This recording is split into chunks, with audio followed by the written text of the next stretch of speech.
Pessoal, hoje tem o primeiro seminário do Disciplina Tópicos de Tecnologias Espaciais, que será dado por Fabrício Kuzinskis, certo? Kuzinskis, está quase lá. Perfeito. Ele é nosso colega do INPE, ele é funcionário do INPE, ocupa cargo de tecnologia sênior e é chefe do departamento da divisão de eletrônica aeroespacial da engenharia de tecnologias espaciais. Ele é formado em engenharia de computação, ele fez mestrado no nosso programa de computação aplicada e doutorado fez na área de ETE mesmo, da onde ele trabalha. Ele trabalha com desenvolvimento de sistemas de computação embarcados, também trabalhou muito com software de bordo, ele já participou de processo de transferência de tecnologia na área de controle de atitude, né? Se não me engano foi alguma coisa da Argentina. Isso. E também trabalha na plataformas para satélites, transferência de tecnologia em plataformas para satélites geoestacionários de telecomunicações da empresa ítalo-francesa Thales Alenia Space. Então, hoje ele vai falar da experiência dele na área do ETE, que é importante nessa disciplina para os alunos terem ideia quais são as tecnologias espaciais que o INPE tem empregado, o INPE tem participado. Tá? Fabrício, muito obrigado outra vez. Eu sei que isso vai dar outra palestra. Desde já agradeço pela sua grande colaboração. Vijay, Rafael, eu que agradeço o convite a vocês. Como vocês colocaram aí na introdução, eu sou prata da casa, eu sou meu mestrado, eu devo à CAP, onde eu aprendi muito e aplico até hoje. Bom, gente, eu vou projetar aqui uma apresentação que eu tenho para vocês. Deixa eu abri-la aqui, só um instantinho. Aquela coisa, né? A gente faz satélite, mas a gente não sabe apresentar, colocar PowerPoint para funcionar. Eu vou pedir ao pessoal da plateia que, se quiser fazer alguma pergunta, se tiver alguma que avisem, talvez o VJ faça isso, que me avisem, porque ao projetar essa tela eu não estou mais vendo vocês, eu estou vendo apenas a minha tela aqui, tá? Até para evitar de ficar olhando para uma tela e com vocês na outra, eu não gosto muito disso. Bom, deixa eu começar aqui então. O objetivo dessa apresentação é falar, como já foi dito, sobre o que existe no Brasil, o que foi desenvolvido até hoje de tecnologia espacial. Quando eu falo de tecnologia espacial, estou mais focado na área de satélites, em subsistemas, que é a área de atuação da minha divisão, da divisão de eletrônica espacial e computação, tá bom? Antes disso, isso já está bem de acordo com aquilo que o Rafael acabou de colocar. Eu faço sempre um disclaimer, porque eu vou apresentar bastante coisa para vocês, e talvez, até pela quantidade de coisas, eu fale um pouco acelerado, mas tem bastante foto, isso compensa, isso é legal. Mas nessa apresentação aqui, eu vou tratar somente de uma das áreas de atuação do INPE, que é o desenvolvimento, mais focado no desenvolvimento, mas também um pouco no uso, na aplicação de satélites, no papel que o INPE tem como um órgão executor do Programa Espacial Brasileiro. Tá? Esse é um dos vários papéis que a instituição tem dentro do governo do Estado brasileiro. Como está colocado aqui, o fomento à criação da tecnologia espacial é uma das missões do INPE. A gente tem mais de 60 anos, uma instituição já com muita experiência, e a gente atua também na área de astronomia, de clima espacial, sensoramento remoto, previsão do tempo, estudos climáticos, mudanças ambientais globais, monitoramento de queimadas e desmatamento. Então, o que eu vou mostrar para vocês hoje é um dos braços que o INPE tem, uma das áreas de atuação do Instituto, tá bom? Sempre faço esse disclaimer, porque dado o volume de coisa que eu vou passar, as pessoas podem acabar achando que o Instituto está aí só para fazer isso. Não, isso é uma parte da nossa atuação. Eu costumo começar essa apresentação na pré-história do Programa Espacial Brasileiro. Quem já assistiu alguma apresentação que nós costumamos fazer aqui no INPE, a gente geralmente começa pelo que a gente chama de Missão Espacial Completa Brasileira, MEC-B, que é finalzinho dos anos 70, começo dos 80. Eu vou um pouco mais atrás e falo um pouco do que eu chamo de pré-história do programa, tá? De quando que o INPE começou, mas é bem rápido, tá? Não vou me alongar muito nisso. Desde o fim da Segunda Guerra Mundial, os Estados Unidos e então a União Soviética estavam brigando pela supremacia tecnológica, né? E o ápice disso era a corrida espacial. Parece que eles estão com saudade disso e querendo voltar aos velhos tempos mais recentemente. Mas na época, nos anos 60, 50, 60, era essa a situação. Os soviéticos, nessa corrida espacial, como todo mundo sabe, eles saíram na frente, tá? Eles conseguiram levar o primeiro homem ao espaço, Yuri Gagarin, e isso aconteceu em abril de 1961. Mas o que isso tem a ver com a gente aqui? Alguns meses antes disso, em fevereiro do mesmo ano, de 61, um grupo de pesquisadores brasileiros havia enviado uma carta ao então presidente da República, Jânio Quadros, pedindo que fosse criada uma instituição nacional dedicada à pesquisa espacial no Brasil. Todos os países estavam se movimentando, todos os países de certa relevância internacional estavam se movimentando para ir para o espaço, e esses pesquisadores achavam que o Brasil precisava participar disso também. Então, 2 meses antes do Gagarin ir para o espaço, eles haviam enviado ao presidente uma carta. Em maio, ou seja, um mês depois da viagem do Gagarin, o presidente nomeou uma comissão para estudar o tema. Então, enviou-se uma carta. Em fevereiro, em abril, aconteceu o voo do Gagarin. Em maio, o Jânio sacou aquela carta da pilha que ele tinha e falou, ok, vamos estudar esse tema. Logo depois da visita do Gagarin no Brasil, que aconteceu em julho, então assim, ele foi para o espaço, voltou e depois, com parte da propaganda soviética, fez uma turnê em vários países do mundo, passou pelo Brasil. Essa é uma foto que vocês estão vendo do presidente entregando uma medalha para o Gagarin, não sei se em Brasília, se no Rio de Janeiro, onde foi, mas logo depois da visita do Gagarin, que aconteceu em julho, o presidente, o Jânio Quadros, assinou um decreto para a criação do que se chamou de Grupo de Organização da Comissão Nacional de Atividades Espaciais, GOCNAI, que mais tarde viria a se tornar o INPE. Vocês estão me ouvindo, gente? Só para confirmar. Perfeitamente. Ok, perfeito. Está tranquilo. Tudo certo. Seguindo, então. Depois de um breve período de planejamento e de organização do que seria essa comissão, o GOCNAI foi renomeado para CNAI. Então, ele deixou de ser o Grupo de Organização da Comissão Nacional de Atividades Espaciais e passou a ser apenas a Comissão Nacional de Atividades Espaciais e foi instalado aqui, numa área que pertencia ao Centro Técnico de Aeronáutica. Desculpa? Bom, vou seguir aqui. Pode seguir. Durante a década de 1960, a CNAI estabeleceu contato com a NASA e com instituições norte-americanas que cederam, então, equipamentos e receberam profissionais brasileiros para fazer capacitação na área espacial. Nessa época, também se aprendia, os profissionais brasileiros também aprendiam ao acompanhar a preparação, lançamento e rastreio de foguetes da NASA. Eram foguetes de sondagem Nike Apache, o nome do modelo dos foguetes era o Nike Apache, que eram lançados no centro de lançamento da Barreira do Inferno, do Rio Grande do Norte, que havia sido recém-criado. Então, era uma outra maneira que o pessoal aprendia sobre espaço. E lembrando, a gente estava começando do zero, tá?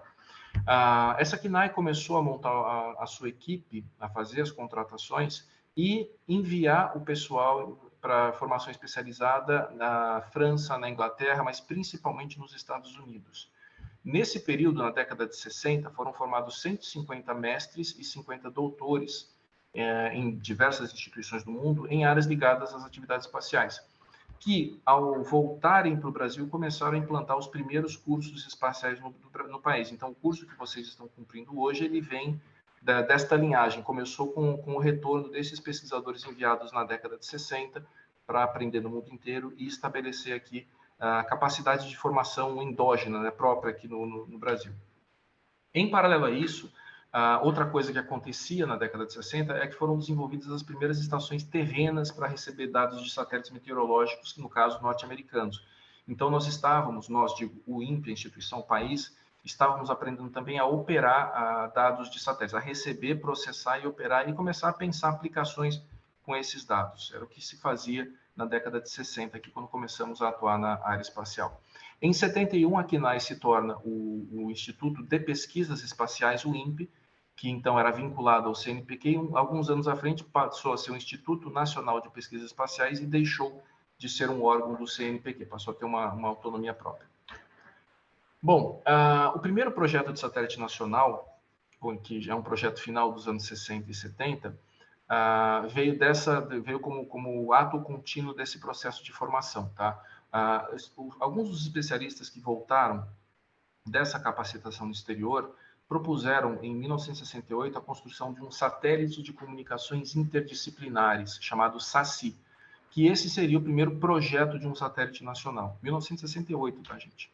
Vocês estão vendo aí desenhos, uma concepção artística ao centro de como seria esse satélite, e aos lados vocês têm alguns desenhos técnicos desse satélite. Existe toda a documentação desse satélite, se eu não me engano, aqui na biblioteca do INPE, não sei se está disponível ou não, mas tem muito documento escrito à máquina de escrever, desenhado à mão, com o projeto desse satélite.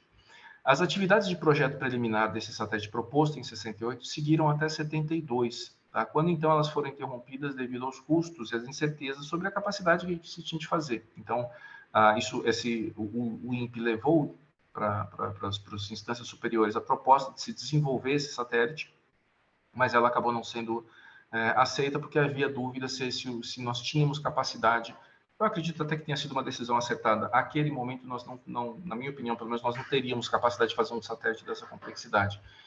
Mas assim mesmo, mesmo sem haver o satélite, a missão SACI, a missão do Satélite de Comunicações Interdisciplinares, continuou até 1976. Qual era a missão dele? Era transmitir aulas, uma espécie de telecurso, tá? Telecurso primeiro grau, provavelmente, para escolas públicas em locais remotas, utilizando para isso o serviço de satélites estrangeiros. Foi até montado, uma curiosidade aqui, no subsolo do prédio Beta do INPE, um pequeno estúdio de TV em que se faziam, se projetavam as aulas, se filmavam as aulas, e isso era transmitido para escolas em locais bastante remotos do país. Estou falando de início da década de 70, tá, gente? Coisas recursos que passamos a lançar mão muito recentemente, de maneira normalizada. Bom, a experiência com esse projeto, embora o satélite, como eu falei, não tenha avançado como proposto originalmente, a experiência que se ganhou, a experiência institucional com esse projeto de satélite, foi em grande parte responsável pela criação do Ministério das Comunicações, na década seguinte, no final de 70, começo de 80, e a compra pelo país de satélites de telecomunicações próprios, como os BrasilSat A1. Então, aprendeu-se muito sobre satélites, sobre telecomunicações via satélites, e boa parte dessa experiência foi utilizada depois nessas duas iniciativas. Então, não foi de forma alguma um esforço perdido. Tá? Outro projeto esquecido da pré-história do programa espacial, eu vou falar aqui. O então Departamento de Engenharia do INPE, na década de 70, tinha uma série de desenvolvimentos tecnológicos visando o espaço. Tá? Muitos desses desenvolvimentos foram unificados e colocados à prova pela primeira vez num balão estratosférico que foi lançado em 1980, num projeto que se chamava Plataformas Experimentais com Rastreio Orientado para Balões, vulgo PEROBA, aliás, que era do Departamento de Astrofísica do Instituto. Uma parte que eu faço aqui, antigamente nós aqui do INPE sabíamos dar nomes bem legais para as coisas. Tinha um balão chamado Peroba, tinha uma câmera chamada Cartola, o computador de bordo chamava Astro. Nós perdemos essa arte, hoje em dia nossos equipamentos têm os nomes mais feios possíveis, Comave, WFI, AWFI, AWDT. Perdemos essa capacidade de dar nomes bonitos às coisas. Espero que a gente volte, a gente retome. Bom, essa missão do balão era uma missão de 8 horas que envolvia obter medidas por sensoriamento remoto, que era alguma novidade à época, de poluição atmosférica e de radiação gama de origem atmosférica. A arquitetura que o pessoal de engenharia precisou criar para essa plataforma, que vocês estão vendo um desenho aí, e diversos dos equipamentos que foram desenvolvidos para o Peroba, embora pouco se fale sobre isso, foram protótipos, foram uma primeira versão daquilo que a gente usaria nos nossos primeiros satélites alguns anos depois, tá? Então, nessa visão explodida, acho que está muito pequeno, vocês não vão conseguir ver, mas nós temos aqui, por exemplo, o computador de bordo chamado Astro B2, nós temos a eletrônica de controle da parte de baterias, temos, bom, uma série de equipamentos que utilizando praticamente a mesma arquitetura e muito da tecnologia desenvolvida para esse balão foi utilizada nos primeiros satélites do Instituto, dos quais eu vou começar a falar agora. Em 77, começaram as discussões para o estabelecimento de uma missão que seria totalmente brasileira, uma missão espacial, tá? Incluindo satélite, foguete lançador e a base de lançamento, a missão espacial completa brasileira. Geralmente, como eu falei, quando a gente fala de programa espacial, é aqui que se começa a história. Eu falei um pouco do que veio antes. A MEC-B foi aprovada em 1980 e dentro dessa missão espacial completa brasileira cabia ao INPE o desenvolvimento de 2 satélites de coleta de dados ambientais, chamados de SCDs, e um satélite de sensoriamento remoto, que foi chamado de SSR. Já o lançador e a base de lançamento, que seria instalada em Alcântara, no Maranhão, e está lá hoje, eram responsabilidade do Instituto de Aeronáutica e Espaço, o IAE, nossos vizinhos aqui do CTA. Vocês estão vendo aí desenhos da época, concepções da época de como seria à esquerda o lançador, né? Essa é talvez a primeira concepção do que viria a ser o VLS, o Veículo Lançador de Satélites, e à direita a primeira concepção do que seria os satélites de coleta de dados, quando eles nem chamavam SCDs ainda. Eles eram chamados de S01 e S03, que seriam os dois satélites de coleta de dados, e o S02, que seria o que depois se chamou satélite de sensoramento remoto. Essa concepção inicial desses dois satélites previa uma plataforma única, um satélite estabilizado em 3 eixos, ou seja, no qual eu consigo controlar o apontamento, e com painéis solares retráteis, não, que se abriam para geração de energia e também com movimentação para controlar a aquisição de sol. Essa era a concepção original da missão, tá? Vocês vão ver que não foi executado, a execução foi bem diferente disso.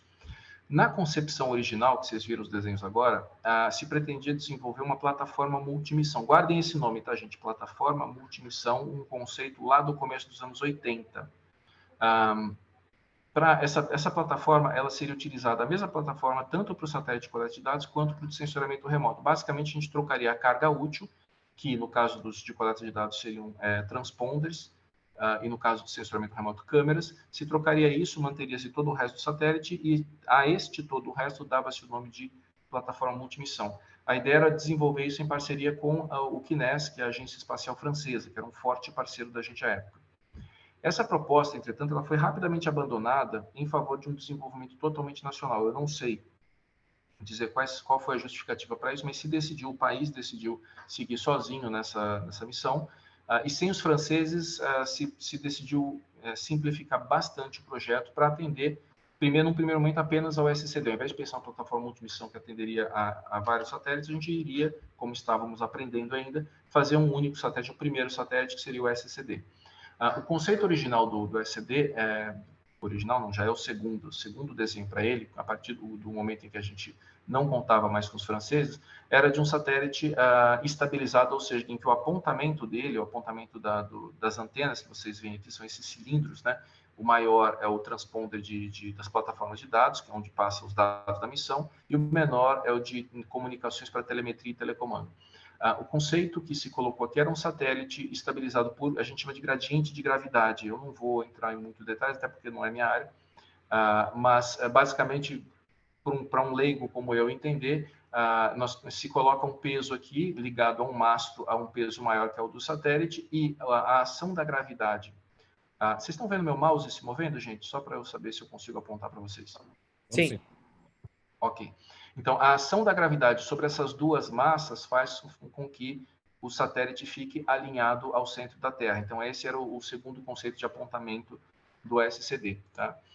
Entretanto, já só uma curiosidade aqui, se detectou que seria muito complexo ter um mastro retrátil, porque isso aqui teria que estar recolhido dentro do lançador, e muito perigoso também que ele se abrisse, se fixasse, e se decidiu trocar o conceito para o que a gente chama de estabilização por spin, ou seja, o satélite é lançado, o foguete lançador dá um giro como se fosse um peão, literalmente como se fosse um peão, ele gira o corpo do satélite, e o satélite, ao ficar girando como um peão, o efeito giroscópico disso mantém a ponta dele apontada para a Terra. Como eu estou lançando no espaço, eu não tenho atmosfera para reduzir a velocidade desse spin. Ele está ele foi lançado em 92, como eu vou colocar, ele está já há mais de 30 anos, acho que já está completando 30 anos este ano, talvez, o ano que vem. Ele está desde então girando com esse spin inicial, tá? Curiosidades um pouco fora aqui do tópico. O desenvolvimento desse primeiro satélite mobilizou o INPE durante toda a década de 80. Diversos subsistemas e equipamentos que eu vou mostrar nos slides seguintes foram prototipados e desenvolvidos internamente aqui ao INPE. Além disso, em paralelo a isso, em preparação à missão, se construíram aqui no INPE as instalações do Laboratório de Integração e Testes, o LIT, que talvez vocês já tenham visitado, senão vocês certamente vão, e o Centro de Controle de Satélites, que é outra visita obrigatória aqui do Instituto. Então, estávamos desenvolvendo tecnologia para o satélite, nós aqui da área de engenharia, eu não, tá, gente? Eu sou muito novo para isso, eu estou contando coisa da época dos meus avós. Nós estávamos desenvolvendo tecnologia ao mesmo tempo em que o pessoal da integração em testes construía o seu laboratório, ao mesmo tempo em que o pessoal de operação construía o seu prédio de operações. Foi uma década agitada aqui no INPE, a década de 80. Bom, sobre a missão dos SCDs, essa figura que vocês estão vendo, esse GIF, mostra de maneira bastante simplificada. O satélite ele tem uma órbita equatorial inclinada, então ele passa aqui da esquerda para a direita, ou da direita para a esquerda, peço desculpas, não me lembro muito bem. Nós temos centenas nós chamamos de plataformas de coleta de dados instaladas no território nacional, geralmente em locais remotos, quase todos em locais remotos, e cada uma dessas estações coleta dados ambientais daquela localidade, que podem ser temperatura, umidade, direção e velocidade dos ventos, pressão atmosférica, incidência solar, um monte de informações que são transmitidas o tempo todo para cima, e o satélite, quando está passando pelo território nacional, recebe essa informação, consolida a informação e devolve para antenas de recepção. A principal de Cuiabá é a de backup em Alcântara. Essas estações recebem os dados do satélite e transmitem para processamento e armazenamento lá no CPTEC de Cachoeira Paulista. Essas informações são utilizadas por uma série de aplicações de monitoramento hídrico, de previsão do tempo, estudos climáticos, muita coisa mesmo. Então, essa é a missão, de maneira bastante simplificada, dos satélites de coleta de dados. Tá? Bom, com relação aos equipamentos que nós desenvolvemos aqui, como eu disse, peço desculpas por estar um pouco acelerado aqui, mas é que é bastante coisa para apresentar. Com relação aos equipamentos que nós desenvolvemos aqui no Brasil, eu vou mostrar para vocês algumas figuras, mas também bem rapidamente dizer quais eram os equipamentos e quem o desenvolveu. Pro SCD-1 foi desenvolvido, por exemplo, um sensor solar digital, né, para determinar a posição do Sol, que foi um desenvolvimento aqui do INPE, com a Politécnica da USP, mais as empresas Sion e Octo. Os computadores de bordo que foram completamente desenvolvidos aqui no INPE, ou seja, foram projetados, foram construídos, as placas foram desenhadas, foram fabricadas, foi testado, o software foi tudo, absolutamente tudo foi feito aqui dentro do INPE, dos computadores de bordo. Equipamentos do subsistema de suprimento de energia foi o INPE com a Digicom e a Embraer que desenvolveram. Os transponders de telemetria e telecomandos também foi o INPE que desenvolveu. E tem também decodificador de telecomandos, temos codificador de telemetrias, antenas helicoidais, transponder de coleta de dados, todos esses equipamentos desenvolvidos internamente ao INPE. E mais a parte de estrutura mecânica, térmica, software, equipamento de teste, sistemas em solo, operação, integração, aplicação, sistemas, tudo isso foi desenvolvido aqui dentro do INPE. Tá? E por que isso? Porque o INPE, sendo uma instituição pública, precisava aprender, precisava se capacitar a fazer satélites, a operar missões. Então, teve muito esforço nisso. Bom, sobre os lançamentos, o SCD-1 ele foi lançado em 93, então já estamos há 39 anos, certo? Isso, certo. Estou mal de conta. 39 anos, é isso? É tudo isso mesmo, gente? Caramba, bastante tempo. Foi lançado do lançador Pegasus, ele é o primeiro que vocês veem aí em cima, o SCD-1. O SCD-2A foi lançado em 97, ele foi como carga útil do primeiro lançamento do VLS, que subiu, se não me engano, coisa como 4 quilômetros apenas, mas era um protótipo de qualquer maneira. E o SCD-2 ele foi lançado em 98, também de um lançador Pegasus americano. Esses lançadores Pegasus, eu vou mostrar aqui para vocês, eles têm uma característica diferente, eles não são de lançamento vertical, eles são de lançamento por avião, tá? Então, essa foto que vocês estão vendo é o pessoal fazendo a integração do SCD-1 à coifa, né, a ponta do foguete do lançador do Pegasus. Aqui vocês veem o lançador por inteiro, né, a coifa, só essa parte inicial aqui, montado embaixo da asa de um bombardeiro. Eu não tenho certeza se esse é um B-52, qual o modelo desse bombardeiro, mas ele que faz o lançamento. Né, e aqui uma foto já do foguete indo rumo ao espaço. Vocês veem que ele não é um lançamento vertical, ele é um lançamento na horizontal. E o esquema está muito pequenininho na imagem, mas acho que dá para entender. O avião voa até uma certa altitude, solta este foguete como se fosse basicamente um míssil, um foguete ar-ar. Ele cai, ele fica em queda livre por alguns segundos e depois, então, ele aciona o primeiro estágio e vai subindo, segundo, terceiro estágio, até chegar até satelizar, como a gente costuma dizer, a carga útil dele. Então, é um lançamento bastante diferente e funcionou direitinho para o SCD-1 e o SCD-2. Essa outra foto é do lançamento do primeiro VLS, do primeiro protótipo do VLS, como eu coloquei em 97. O nosso satélite estava aqui na coifa dele. Esse satélite ele é um cubo de mais ou menos 1 metro de lado. Então, vocês podem ter uma ideia do tamanho aqui do do VLS. Quem tiver curiosidade, aqui ao lado do INPE, subindo aqui pela Avenida dos Astronautas, tem o Memorial Aeroespacial Brasileiro, e tem um modelo ali, eu acredito que em tamanho real, do VLS, é bastante interessante. Bom, em paralelo a tudo isso, nos anos 80, o Brasil e China começaram a discutir uma parceria tecnológica, isso foi em 86. Em 88, se assinou o Programa do Satélite Sino-Brasileiro de Recursos Terrestres, o CIBERS. Tá? Esse programa previa a participação brasileira no fornecimento de 30% dos equipamentos de 2 satélites de sensoramento remoto, ou seja, satélites que capturam, grosso modo, que capturam imagens. Só que, neste período, tanto o Brasil, que estava saindo do período do regime militar, quanto a China, estavam passando por um período de turbulência política, o que fez com que aquele acordo que começou a ser discutido em 86, que foi assinado em 88, só fosse deslanchar mesmo no finalzinho de 92. A partir daí, essa foi a oportunidade do INPE começar uma política industrial que irradiasse para as empresas nacionais as tecnologias que haviam sido desenvolvidas pelo Instituto Pro SCD. Isso é uma coisa importante de pontuar, tá, gente? O INPE é uma instituição pública de pesquisa de desenvolvimento. Uma das nossas missões é fomentar a nossa indústria nacional, ajudar a nossa indústria a ter produtos de alto grau de tecnologia, mais especificamente para o espaço. Nós não somos uma fábrica de satélites, não é terminando um satélite, vamos fazer outro, vamos construir um equipamento.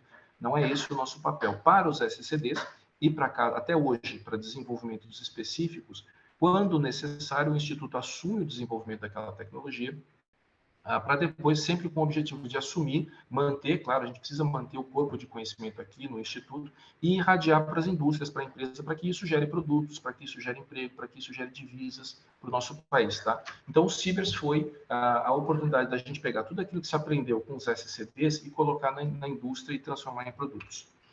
Além do fornecimento dos equipamentos, a parte do acordo com os chineses foi de que a integração e os testes do segundo satélite seria realizada aqui no INPE, lá no LIT. Isso é importante, tá? Foi a primeira vez que o Brasil participou de um projeto espacial deste nível de complexidade. Não há comparação em termos de complexidade entre os SCDs, que são satélites muito mais simples, com os CIBERS, tá? Mas lembrando, sempre há o grande mérito de que os SCDs foram os primeiros satélites que nós tínhamos. Bom, para dar uma ideia da participação nacional no CIBERS, eu peguei aqui emprestado de outras apresentações, um desenho que mostra em verde o que o Brasil fez dentro da primeira geração de satélites CIBERS, que foi o 1, o 2 e o 2B. Tem aqui painéis solares e antenas, essa outra visão com outro ângulo já dá para a gente mostrar, eu não vou ter tempo de falar ou de mostrar tudo isso, mas o que está em verde foi produzido pela indústria nacional como parte do acordo de cooperação com o CIBERS, tá? Não era uma cooperação com transferência de tecnologia. O que os chineses faziam, eles faziam, detinham com eles. O que os brasileiros faziam aqui também e detinham o conhecimento com eles. Não há transferência tecnológica, que é, claro, uma grande experiência pela própria participação e pela própria interação entre as partes. Aqui uma outra visão desses 30% que couberam ao Brasil. Na mesma linha de mostrar para vocês equipamentos que foram feitos pela indústria nacional, nós temos aqui essa primeira foto, que é o Wide Field Imager, a câmera WFI, é uma câmera de campo largo, se não me engano, ela gera imagens, eu não sei dizer a resolução de cabeça, mas da ordem de 800 quilômetros de largura, de swath, por isso que a gente chama de campo largo, tá? Computadores de bordo, de supervisão de bordo, que foram fabricados pela Elebra e Omnisys, computadores de controle de atitude e órbita, embora o software destes computadores fosse chineses, a eletrônica era brasileira, painéis solares fabricados pela Digicom e mais, reguladores de descarga das baterias e shunt, ambos equipamentos do suprimento de energia, fabricados pela ESCA, pela Neuro e pela Digicom, e também estrutura mecânica, antenas, transponders, vários outros equipamentos que foram desenvolvidos no Brasil como a sua parte no programa CIBERS. Tá? O CIBERS 1 ele foi lançado em 99, o CIBERS 2 em 2003, e uma extensão da parceria que foi acordado depois, o CIBERS 2B foi lançado em 2007. Todos eles foram lançados da China pelo lançador Longa Marcha 4B. E aqui eu trago algumas fotos do processo de integração do CIBERS 2, se eu não me engano, aqui no LIT. A parte de cima que vocês estão vendo, eu tenho quase certeza de que é a plataforma de serviço, e a parte de baixo a carga útil, embora... Bom, não tenho certeza aqui. Aqui o satélite ele já tá com as duas partes integradas, fazendo um teste de propriedades de massa, no qual a gente coloca o satélite de lado para verificar se ele pende para um lado, se ele pende para o outro. A gente mede isso para ver se o peso está bem distribuído por todo o corpo. Aqui um teste de abertura dos painéis solares, que dá uma noção do tamanho desse satélite. É um pequeno caminhão, tá? A primeira geração de Sirius, a segunda é um pouco maior ainda. Aqui já na China, o satélite com os painéis solares abertos. E uma foto do seu lançamento no Longa Marcha 4B. Aqui um esquema só para mostrar para vocês como que funciona o lançamento do satélite. Primeiro ele é lançado na vertical, é feita uma manobra para começar a colocar ele no ângulo correto, para deixar o satélite em órbita, e nós começamos aquela separação de estágios, primeiro, segundo, terceiro estágios. Quando a gente vence a atmosfera terrestre, já se pode abrir a coifa, e aí expõe-se o satélite ao ambiente espacial. E, por fim, há uma separação do cotoquinho aqui do foguete lançador com o satélite, e um pouco depois disso, quando se considera seguro, se abre os painéis solares. Esse processo todo, para o Sirius, ele leva mais ou menos 12 minutos, e é um período em que toda a equipe que trabalhou, às vezes, uma década na construção do satélite, não respira, prende a respiração, a gente só consegue respirar. Passei recentemente por essa experiência com a Amazônia 1. Você só consegue respirar quando você recebe as telemetrias do satélite lá em cima, dizendo: olha, abri o painel solar, separei do foguete lançador, sei onde é que é o Sol, estou apontando as minhas antenas para as suas antenas de rastreio, você pode respirar. E aí a gente respira, chora, se abraça, aquela coisa toda. Bom, outra coisa que andou acontecendo, eu estou pulando agora para outro programa de satélites, tá, gente? Outra coisa que aconteceu também na década de 90, da metade para o final, foram satélites, os projetos dos satélites científicos, também chamados de SACI, assim como o satélite de comunicações interdisciplinares. Nós tínhamos os SACI, que eram satélites científicos. Os SACIs, eles carregavam experimentos, eles eram microsatélites que carregavam experimentos para estudos da alta atmosfera, de raios solares e outros experimentos. Além dos dois SACIs do final da década de 90, entre 2001 e 2003, também foi desenvolvido o SATEC, o satélite tecnológico, que aproveitava o lançamento do terceiro protótipo do VLS nacional para testar novas tecnologias, como o GPS, por exemplo, e outras tecnologias a serem validadas até pela indústria e por universidades. A diferença das missões dos satélites científicos e tecnológicos para as missões anteriores, em especial para a missão Sirius, que corre em paralelo, é que a participação industrial aconteceu nessas missões em menor escala. O que houve foi uma maior participação de universidades e de institutos nacionais e internacionais. Era uma forma do INPE buscar captar o interesse de outras instituições, de outras universidades, algumas delas que começaram a se envolver com os satélites científicos, depois passaram a ter professores fazendo cursos aqui no INPE, e depois algumas estabeleceram seus próprios cursos na área espacial. Era uma maneira do Instituto também de irradiar. Né? Se, por um lado, a gente buscava irradiar para a indústria produtos e tecnologia, por outro, a gente tentava irradiar para a área espacial pesquisa e interesse na área, para as instituições públicas, universidades, pesquisa e interesse na área espacial. Todos esses satélites eles estavam na categoria de microsatélites com uma massa de 60 quilos, mais ou menos. O SACI-1 ele foi lançado em 99 na China como carona do Sirius 1, então o principal lançamento era o Sirius 1 e tinha um espacinho para o SACI-1. Esse satélite ele não transmitiu telemetrias para a gente, isso acontece, isso não é anormal de acontecer na área espacial, ainda mais numa missão de baixo custo, como eram esses satélites.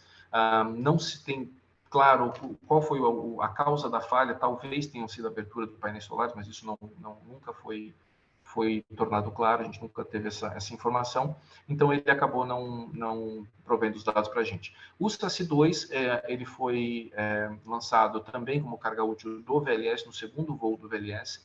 Nesse segundo voo do protótipo, o primeiro tinha subido até 4 quilômetros, mais ou menos, o segundo subiu já algumas centenas de quilômetros, mas não chegou à órbita necessária para colocar o satélite, para orbitar o satélite, basicamente.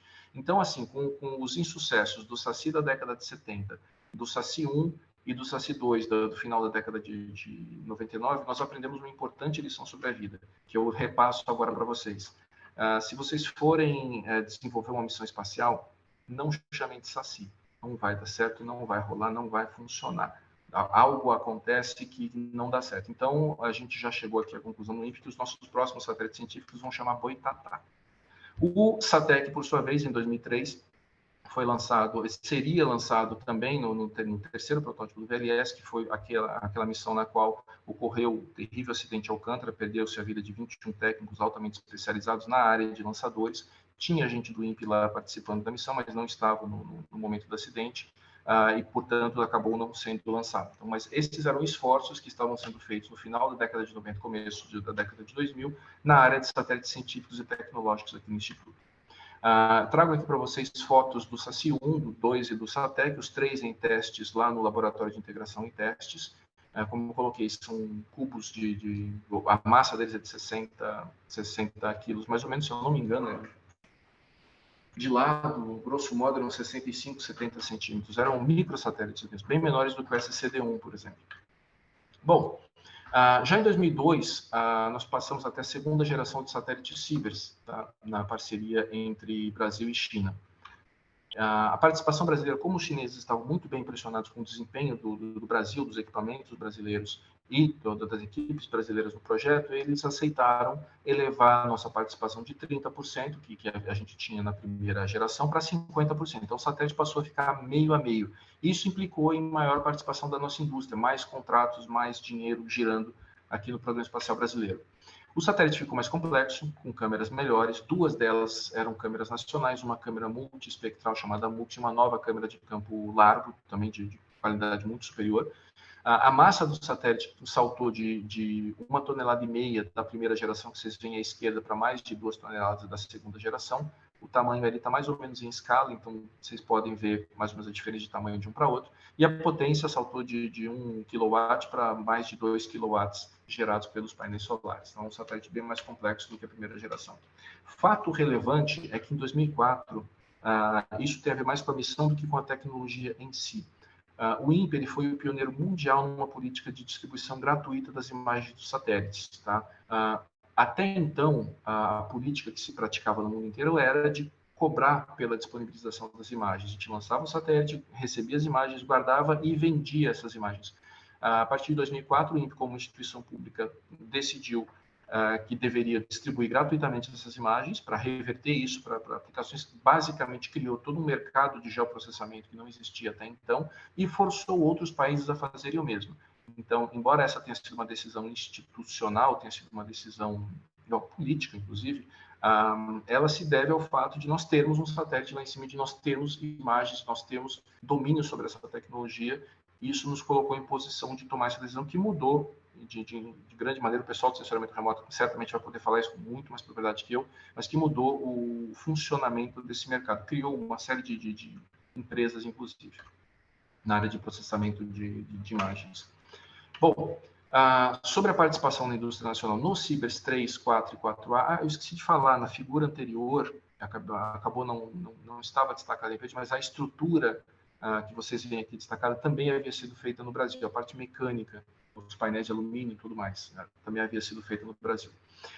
Na segunda geração do satélite Cibers, vocês estão vendo novamente em verde tudo que foi feito no Brasil. Aqui está tudo em verde porque se trata justamente da estrutura do painel solar. E agora sim vocês podem ver os equipamentos, 50% brasileiro em verde, 50% chinês em vermelho. Tá? Então aí já ficou bem parelho o jogo.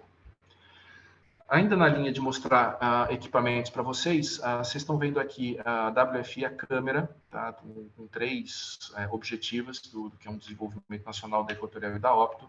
As antenas em banda X, que são as antenas de transmissão das imagens em si. O computador de controle de atitude de órbita, que é essa caixa preta que vocês estão vendo aqui com um painel destacado.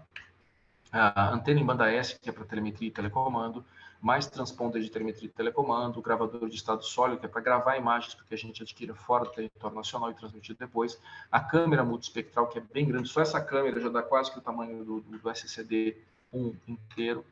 Então, são equipamentos que foram desenvolvidos aqui no Brasil.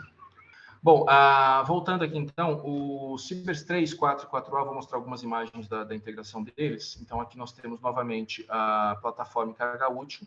Aqui eu não tenho dúvidas, essa daqui é a plataforma, tá? Porque eu estou vendo rodas de reação aqui, que elas ficam na plataforma. A carga útil, que são a parte das câmeras, está aqui do outro lado, eles estão separados, prestes a serem integrados. Aqui um teste de alimentação do painel solar, essa equipe da divisão de eletrônica aqui da engenharia fazendo testes, eles projetam luz sobre as células solares, do outro lado verificam a captação de energia. Aqui um modelo do satélite antes de ser instalado, o que a gente chama de MLI, que é aquela manta, aquele cobertorzinho dourado que faz uma proteção térmica ao satélite. Aqui já o satélite todo instrumentalizado e sendo colocado na câmara, na maior câmara de termovácuo que nós temos aqui no LIT para fazer um teste. Provavelmente esse já era o teste de longa duração, em que ele fica algumas semanas em operação ligado e sendo, num ambiente de vácuo, sendo ciclado de frio, calor, para ver se ele vai suportar. Aqui já o satélite na China, prestes a ser integrado na coifa do lançador, que vocês podem ver aqui. Então, esta é a coifa do lançador, ele é içado, colocado, instalado e fixado aqui no lançador, na coifa. Depois essa coifa é transportada para ser integrada ao foguete lançador. E aqui uma foto do lançamento do CIPER, se eu não me engano, esse foi o 3, que foi lançado em 2013, houve uma falha no lançamento, ele foi colocado em órbita, mas o lançador não colocou ele com a velocidade suficiente para mantê-lo em órbita. Então, não basta você chegar até a órbita, você tem que ter uma velocidade suficiente para que você fique naquela condição estável orbital. Ele não tinha, então ele subiu, deu tchauzinho para a gente e caiu. A falha do CIBERS 3 levou a um esforço muito grande das partes brasileira e chinesa, que conseguiram, em um ano, integrar, testar e ter pronto o satélite CIBERS 4. Então, o CIBERS 3 foi lançado em dezembro de 2013 e em dezembro de 2014 nós estávamos lançando o CIBERS 4. Foi um esforço muito grande de ambas as partes para que a gente conseguisse prover esse lançamento e prover os dados que estavam fazendo falta pela falha do lançador anterior. Mais recentemente, o CIBERS 4A, que é uma cópia do CIBERS 4, com uma ou outra câmera diferente, foi lançado em 2019. Tá? Bom, sobre o programa CIBERS, até o momento é isso que nós temos. E agora eu vou falar do último programa de satélites que eu tenho para falar com vocês, que é o da plataforma multimissão. Tá? Vocês lembram que eu falei lá no que eu pedi? Aguardem esse nome, plataforma multimissão, que era um conceito lá do começo do Programa Espacial Brasileiro, que foi abandonado como é que fala? Privilegiando a simplicidade dos satélites que nós iríamos desenvolver, tá? Então, aquele conceito original ele foi retomado no começo da década de 2000, só que num programa próprio, que era o Programa da Plataforma Multimissão. Então, eu não estava presente, mas provavelmente as pessoas que queriam ter feito uma PMM à época falaram, não, agora a gente vai fazer esse negócio do jeito que a gente queria desde o começo. Seguiu-se neste programa a política industrial que foi iniciada com o SCD e expandida com o CIBERS. Vocês estão vendo aqui esquemáticos do que é a plataforma multimissão, tá? Que é essa caixa aqui de baixo, que ela provê todos os serviços que qualquer missão precisa, ela provê estrutura, ela provê controle térmico, provê dados, provê alimentação elétrica, provê processamento computacional, provê apontamento, então, armazenamento de dados, transmissão de dados. Então, a plataforma ela provê tudo isso para que você coloque em cima dela uma câmera e você tem um satélite de sensoramento remoto. Você coloca experimento, você tem um satélite científico. Você coloca transponder, você tem um satélite de comunicações. E por aí vai. Por isso que ela se chama de multimissão. Tá? Essa parte, essa estrutura em cima, você pode colocar a carga útil, conectar. Claro que não é plug and play, você tem adaptações, você tem sempre uma mudança de projeto a fazer. Mas com isso você reduz também muito o custo e o tempo de desenvolvimento de missões novas. Esse é o conceito da plataforma multimissão. Eu não vou entrar em detalhes sobre esse slide aqui, mas ele apresenta os requisitos da plataforma multimissão. Então, se você tem uma missão espacial que atenda a este conjunto de requisitos, ou seja, ou que ela precise de um apontamento com tal precisão, que ela tenha uma demande de potência de tanto até tanto, então tem todo um range de requisitos aqui que a plataforma multimissão atende. Se você tiver uma missão que se encaixe nisso, ela pode voar dentro da PMM. Esse é o conceito. Alguns equipamentos que foram desenvolvidos no Brasil para a PMM são da propulsão, que foi a Fibra Forte que desenvolveu. Sempre que eu falo a empresa desenvolveu, é com forte participação aqui do INPE, especificando, acompanhando, dando suporte técnico, provendo os recursos para testes, para qualificação espacial. Então, o INPE sempre está participando do desenvolvimento. A estrutura mecânica, os geradores solares, os painéis solares da orbital, unidades terminais remotas para comunicação com a carga útil, antena em banda X para transmissão das imagens do satélite, gravador de dados digital, conversores DSC, a própria câmera, que é a mesma WFI utilizada no CIBERS, foi lançada com a Amazônia. Todos esses são equipamentos desenvolvidos no Brasil. Tá? Eu estou falando da Amazônia, porque é a primeira missão que eu vou explicar aqui. Até então, nós tínhamos o desenvolvimento da plataforma multimissão, mas a primeira missão para a plataforma multimissão só foi definida em 2008, na forma do satélite de sensoramento remoto Amazônia 1. Ou seja, nós já estávamos desenvolvendo aqui a plataforma, como vocês viram na figura, e faltava ter alguma coisa para encaixar aqui na parte de cima e chamar de uma missão espacial, de um satélite. E essa foi a definição para o satélite Amazônia 1, tá? Que é todo bonito, verde, amarelo, azul e branco. Adoro essa foto aqui. Bom, foto não, né? Um desenho, um esquemático de computador. Até então, o que é importante do Amazônia 1? Isso que eu queria colocar para vocês. Até então, o INPE havia concebido missões espaciais complexas, como o SACI original e a missão SSR, mas eram concepções. Havia desenvolvido completamente missões simples, como eram os SCDs, os satélites científicos e tecnológicos, e havia participado de missões complexas, através dos CIBERs, tá?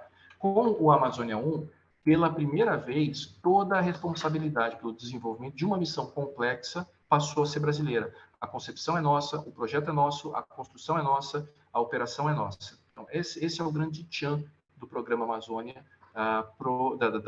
da missão Amazônia para o Programa Espacial Brasileiro e, mais especificamente, para o INPE. É a primeira vez que nós juntamos todas essas décadas de conhecimento acumulado numa missão na qual a gente não tem a quem recorrer. Se der problema na Amazônia, não tem chinês para nos ajudar. Somos nós que precisamos fazer as devidas correções, o que não foi o caso até o momento. Bom, vou mostrar umas fotos aqui da integração e do lançamento da Amazônia, mas para vocês terem uma noção da capacidade do satélite, ele é um satélite de 2,5 metros de altura. Aliás, não sei se todos estão sabendo, mas existe, no momento, nós temos um modelo, uma maquete em tamanho real desse satélite lá no Shopping Center Valley, no piso subsolo, não sei se depende por onde você entra, no térreo do Center Valley, tem uma maquete em tamanho real do Amazônia 1. Se vocês tiverem curiosidade, podem ir lá, fiquem à vontade, tirem fotos, publiquem nas redes sociais, a gente vai agradecer. Ele é um satélite de 2,5 metros de altura, por 1 metro de lado. Os painéis solares dele têm a capacidade de gerar 1.000 watts de energia. De ponta a ponta, ele tem 7,5 metros, como vocês vão poder verificar lá no Center Valley, aqueles que tiverem curiosidade.